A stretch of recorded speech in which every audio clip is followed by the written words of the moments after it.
तो आज की इस वीडियो में मैं प्रूव करने वाला हूं अवतल दर्पण में F बराबर R/2। यह प्रश्न बोर्ड एग्जाम में 6 अंक में आता है, मतलब कि यह प्रश्न काफी इंपोर्टेंट है और हो सकता है कि इस बार बोर्ड एग्जाम में आने की संभावना 100% है। तो आप लोग इस प्रश्न को भूलकर भी मिस मत कीजिएगा। मैं इस प्रश्न को आसान भाषा में प्रूव करना सिखाऊंगा, इसलिए आप लोग वीडियो को पूरा जरूर देखना। अगर आप लोग एक बार भी इस प्रश्न को प्रूव नहीं किए हो, अगर आप लोग वीडियो को पूरा देख लेते हो तो आप लोग सीख जाओगे कि किस तरह से प्रूव होता है एकदम आसान भाषा में। तो चलो वीडियो को स्टार्ट करते हैं। तो यहाँ पर दिया है कि अवतल दर्पण में सिद्ध करें कि F बराबर R/2 है कि नहीं। तो सबसे पहले मैं क्या करता हूँ, एक अवतल दर्पण बना लेता हूँ। तो यहाँ पर मैं एक अवतल दर्पण बना लेता हूँ अच्छे से, और इसे रंग देते हैं, इस तरफ से रजित कर देते हैं, क्योंकि अवतल दर्पण इस तरह से कर्व होता है, तो हम इस तरह से रजित कर देते हैं। उसके बाद इस पर मैं एक प्रधान अक्ष खींचूंगा।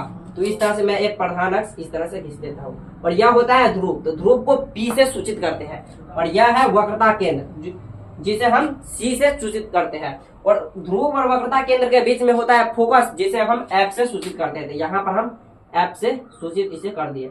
अब मैं क्या करूंगा, प्रधान अक्ष के समांतर में एक आपतित किरण को गुजारूंगा। तो यहाँ से मैं प्रधान अक्ष के समांतर में एक आपतित किरण गुजारूंगा, तो यह दर्पण से टकराने के बाद फोकस से होकर गुजरती है। तो यहाँ से हम फोकस से होकर इसे गुजारेंगे इस तरह से, और इसे हम AB मान लेंगे आपतित किरण को, और अवतल दर्पण को M और M' मान लेंगे। तो यहाँ पर हम लिख लेंगे M और M', और यह हो गया इसका अभिलंब। तो मैं अभिलंब बना देता हूँ इस तरह से डॉटेड लाइन से। तो यह अभिलंब है, और यह हो गया कोण I, और यह हो गया कोण R, और यह भी हो गया कोण R। और फोकस और ध्रुव के बीच में होता है फोकस दूरी, जिसे हम छोटी f से दर्शाते हैं। तो यहाँ पर हम इसे भी दर्शा देते हैं छोटी f से। अब मैं क्या करूंगा, जो चित्र में मैंने बनाया हूं उसे मैं लिखूंगा। तो यहाँ पर हम लिख लेता हूं,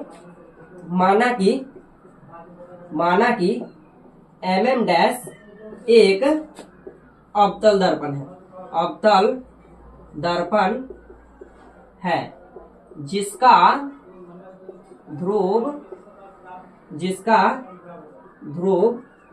P है, जिसका ध्रुव P है। उसके बाद PC प्रधान अक्ष है। तो यहाँ पर हम लिख लेंगे PC प्रधान अक्ष है। उसके बाद हम लिखेंगे AB एक आपतित किरण है। तो यहाँ पर हम लिखेंगे AB एक आपतित किरण है जो प्रधान अक्ष के समांतर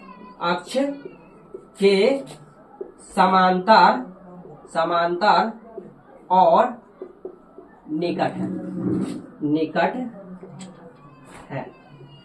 तो यहाँ पर मैंने लिखा हूं क्या, माना कि MM' एक अवतल दर्पण है, तो हम अवतल दर्पण को MM' मान लिए। उसके बाद लिखे हैं जिसका ध्रुव P है। तो जिसका ध्रुव P है तो हम P से इसे दर्शा दिए। उसके बाद लिखे AB एक आपतित किरण है। तो AB एक आपतित किरण है, और यहाँ पर है PC प्रधान अक्ष है। तो PC प्रधान अक्ष है, तो यहाँ पर लिखे हैं AB एक आपतित किरण है जो प्रधान अक्ष के समांतर और निकट है। तो AB एक आपतित किरण है जो प्रधान अक्ष PC के समांतर है दोनों, और यह एक दूसरे के निकट है। तो जो दिया है उसे मैंने लिख लिया। अब हम फोकस की परिभाषा से देखेंगे कि यहाँ पर किरण AB परावर्तन के बाद फोकस से होकर गुजरते थे। यहाँ पर हम लिख लेंगे फोकस की परिभाषा से। यहाँ पर हम लिख लेते हैं फोकस की परिभाषा से। तो यहाँ पर हम फोकस की परिभाषा से लिखेंगे किरण AB आपतित होने के बाद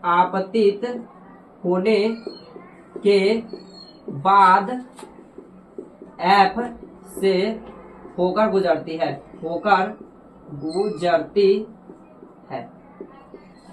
अब हम यहाँ पर देख रहे हैं त्रिज्या BC दर्पण सतह के B बिंदु पर अभिलंब है। तो यहाँ पर हम लिख लेंगे चूंकि त्रिज्या BC दर्पण सतह के B बिंदु पर अभिलंब है। अब हम परावर्तन के नियम से चलेंगे। तो यहाँ पर हम सबसे पहले लिख लेते हैं परावर्तन के नियम से।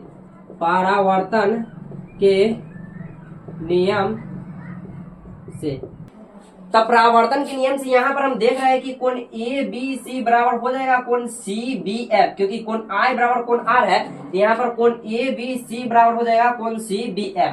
तो यहाँ पर हम लिख लेते हैं कोण ABC बराबर, यहाँ पर हम लिख लेते हैं कोण CBF। तो कोण CBF, उसके बाद यहाँ पर हम देख रहे हैं कि कोण ए बी सी बराबर हो जाएगा कोण बी सी एफ एकांतर कोण होने के नाते, क्योंकि यह दोनों कोण बराबर होता है एकांतर कोण होने के कारण। तो यहाँ पर हम लिख लेते हैं किंतु कोण ए बी सी बराबर कोण बी सी एफ, तो कोण बी सी एफ, और यहाँ पर हम ब्रैकेट में लिख लेते हैं एकांतर कोण होने के कारण, एकांतर कोण होने के कारण।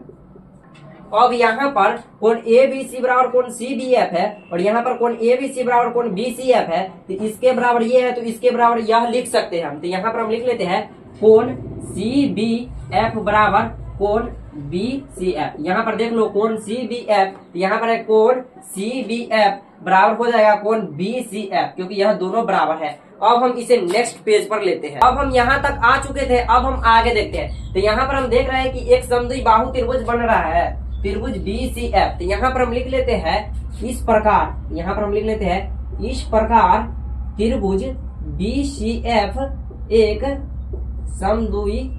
समद्विबाहु त्रिभुज है। तो हम जानते हैं कि समद्विबाहु त्रिभुज की दो भुजा बराबर होता है। तो यहाँ पर हम देख रहे हैं कि बी एफ बराबर हो जाएगा सी एफ। तो यहाँ पर हम लिख लेंगे अतः बी एफ बराबर सी एफ समद्विबाहु त्रिभुज के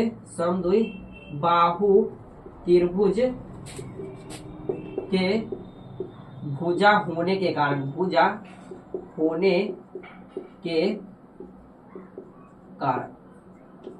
तो यहाँ पर समद्विबाहु त्रिभुज के भुजा होने के कारण बी एफ बराबर सी एफ हो गया।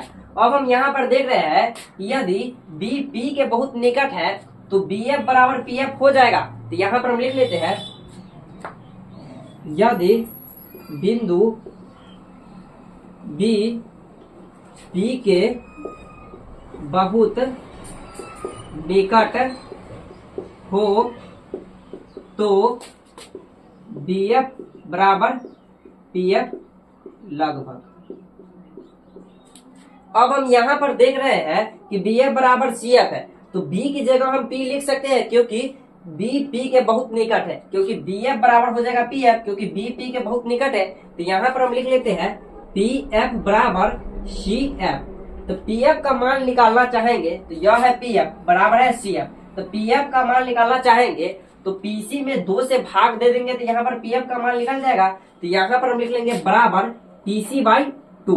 तो यहाँ पर पी एफ का मान दिया है, तो पी एफ का मान है एफ, जो कि है छोटी एफ जिसे हम फोकस दूरी कहते हैं। तो यह हो गया एफ। उसके बाद पीसी है वक्रता केंद्र, जिसे हम वक्रता त्रिज्या भी कहते हैं। वक्रता त्रिज्या को आर से सूचित करते हैं। तो यहाँ पर हम लिख लेंगे बढ़िया बाई 2। तो यह हो गया प्रूफ, एफ बराबर आर बाई 2। तो इस तरह से आप लोग आसानी से एफ बराबर आर बाई 2 प्रूव कर सकते हो। तो यह वीडियो कैसा लगा कमेंट में जरूर बताना, और आप लोगों को इसी चैनल पर आगे और अच्छे वीडियो मिलने वाले हैं, इसलिए आप लोग चैनल को सब्सक्राइब करके अभी से ही रख लो। तो अब मिलते हैं आपसे नेक्स्ट वीडियो में, तब तक के लिए थैंक यू।